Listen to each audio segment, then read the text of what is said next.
Welcome to this academic presentation on the will of God in the Urantia Book. This concept appears 55 times across papers 1 through 196, functioning as the theological spine of the entire revelation.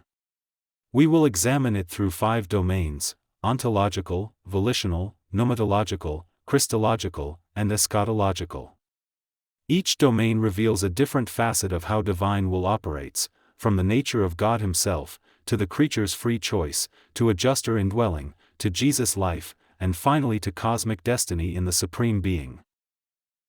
The Urantia Book's 55 references to gods will span the entire revelation, from the cosmological papers, papers 1 through 12, to the personal religion papers in paper 196.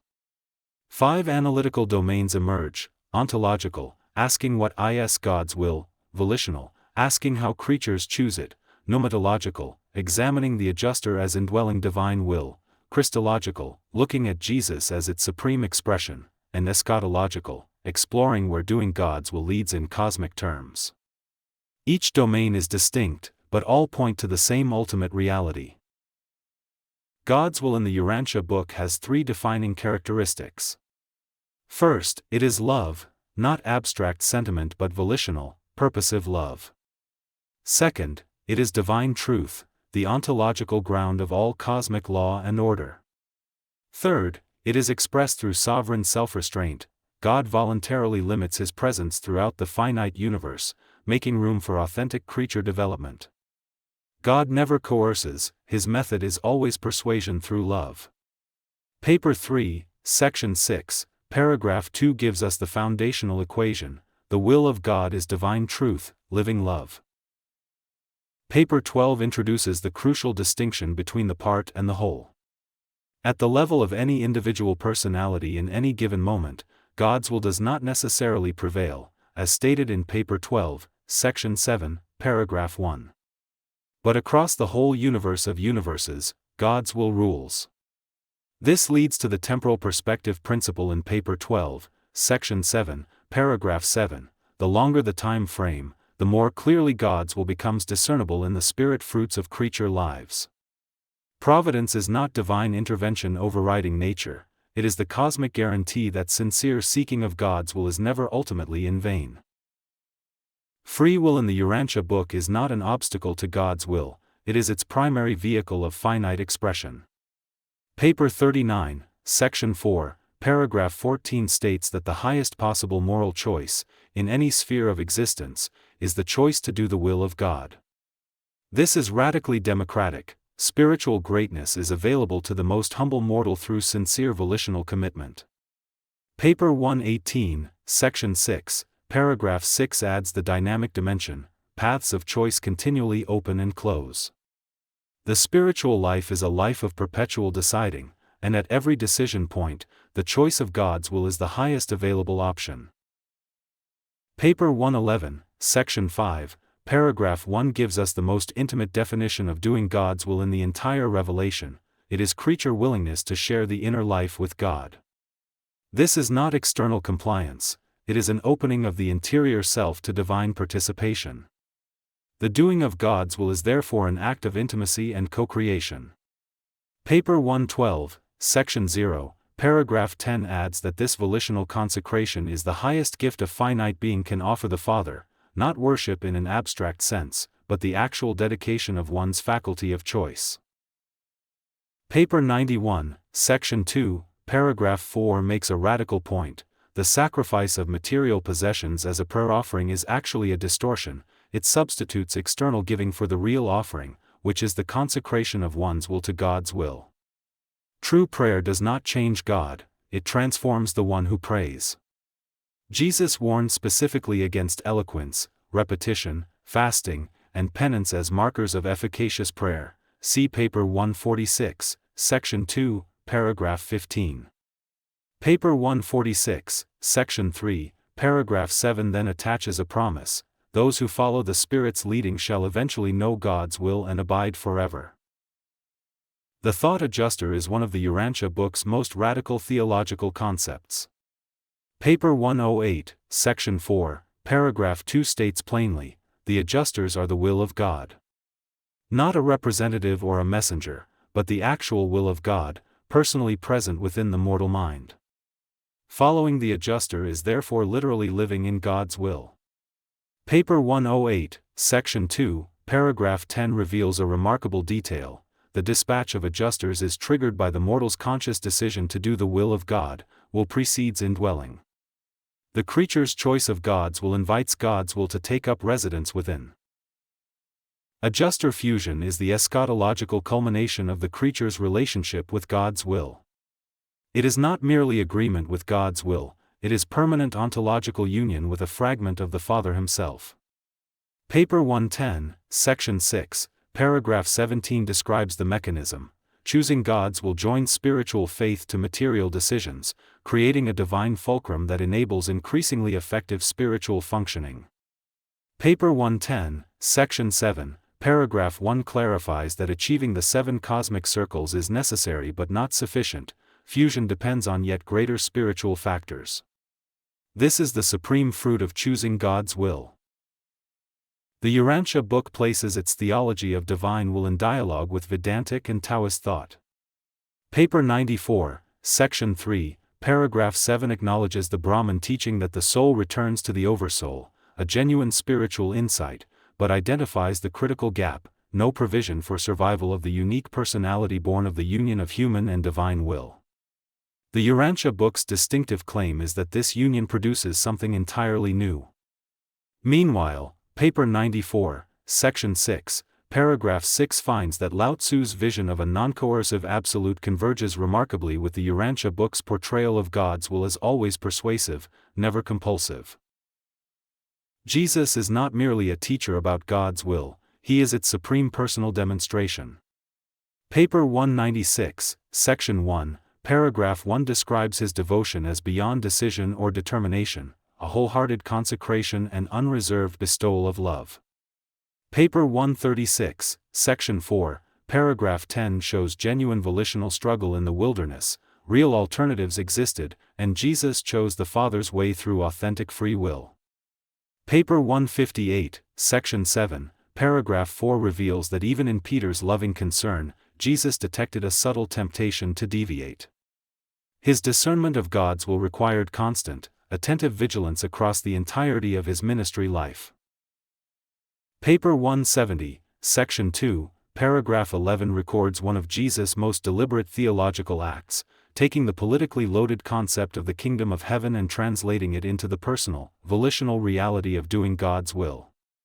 2 levels exist, on earth, described in Paper 170, Section 2, Paragraph 18, supremely desiring God's will and loving man, in heaven, described in Paper 170, Section 2, Paragraph 19, where God's will is done more completely and love for God is perfected. Paper 140, Section 10, Paragraph 9 gives 3 essentials: God's sovereignty, human brotherhood, and the supreme desire to do God's will. Paper 143, Section 2, Paragraph 4 resolves the apparent tension between divine will and human freedom through the concept of interior transformation. The old way attempts to conform to God's will through external willpower, suppressing desires, applying rules, enduring guilt when ideals fail. The new way begins from within. The Spirit of truth transforms the mind, renewing desires at their source.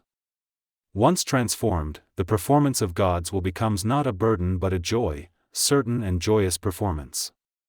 This is not heteronomy but theonomy. The transformed person desires what God desires, because the Spirit has made God's purposes their own deepest purpose. Gethsemane represents the will of God under maximum creaturely pressure.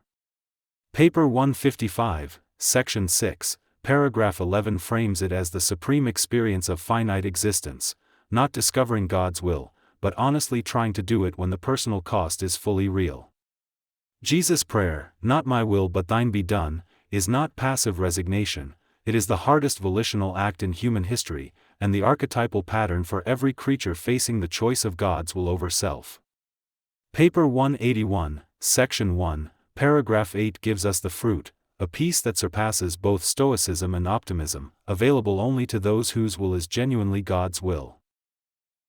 Paper 117, Section 0, paragraph 1 makes an extraordinary claim: every creature at every universe station, when doing God's will, contributes to the actualization of the Supreme Being.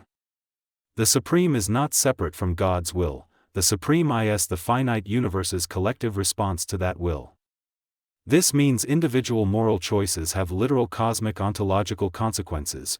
When you choose God's will, you are participating in the creation of God in His finite, experiential dimension. Paper 117, Section 0, Paragraph 2 extends this to the cosmic horizon. If all creatures sufficiently choose God's will, the entire grand universe is settled in light and life.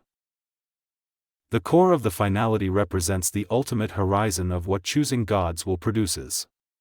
Paper 10, Section 8, Paragraph 7 defines them precisely: mortals who have attained perfection in all that pertains to the will of God. This is volitional perfection, not abstract holiness but the complete alignment of creature will with divine will. And yet the extraordinary paradox of Paper 106, Section 9, Paragraph 11 follows: living the will of God is the eternal passport to the endless possibility of infinity itself. Perfection is not a conclusion, it is a launching pad for endless exploration. Doing God's will opens rather than closes the universe of possibility. Paper 101, Section 10, Paragraph 6 introduces a radical epistemological claim: neither science nor logic can validate divine reality or spiritual experience. But this is not skepticism, it opens a different pathway to knowledge. Whosoever wills to do the will of God shall comprehend the validity of spiritual values. This is volitional epistemology. Knowledge of spiritual truth comes through volitional orientation toward God, not through intellectual argument. The person who genuinely chooses God's will gains an interior validation of spiritual reality that no external proof can supply.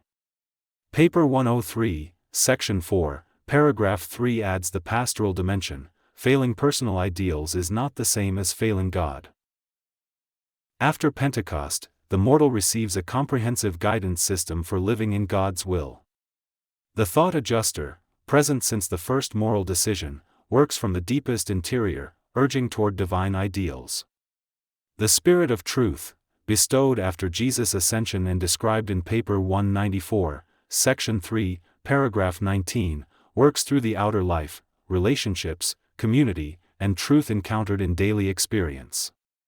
Together they eliminate the divided heart of selfishness and create a single, unified life purpose, the will of God expressed in service to the human family.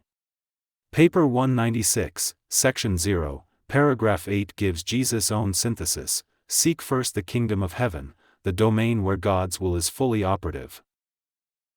Paper 196, Section 2, Paragraph 6 is one of the most historically significant statements in the Urantia Book. Jesus founded the religion of personal experience in doing the will of God, while Paul founded a religion in which the glorified Jesus became the object of worship.